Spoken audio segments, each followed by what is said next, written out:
શું તમે ક્યારેય કલ્પના કરી છે કે ચૂંટણી પ્રચારમાં કોઈ કલાકારના હાથ વગર દિવાલો પર પક્ષના ચિહ્નો અને નારા આપોઆપ ચિતરાવા લાગે?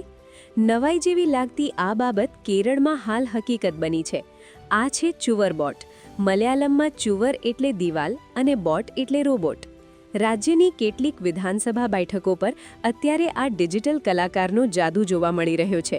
આ વિશ્વનો આ પ્રકારનો પહેલો CNC આધારિત આઉટડોર સ્પ્રે પેઇન્ટિંગ રોબોટ છે.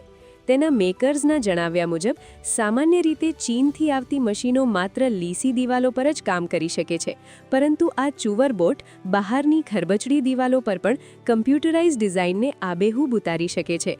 અગાઉ માત્ર ટ્રાયલ માટે વપરાતા આ રોબોટની ક્ષમતા જોઈને સ્થાનિક નેતાઓએ પોતે જ પ્રચાર માટે તેનો ઉપયોગ કરવાની ઈચ્છા દર્શાવી હતી. હાલમાં આ રોબોટ પ્રોટોટાઇપ સ્ટેજ પર છે.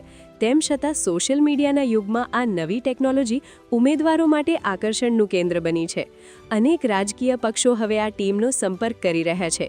શું આ રોબોટિક પ્રચાર મતદારોના મન જીતવામાં સફળ રહેશે? તેની અસર કેવી અને કેટલી રહેશે એ તો 4 મેના રોજ આવનારા ચૂંટણી પરિણામો જ સ્પષ્ટ કરશે.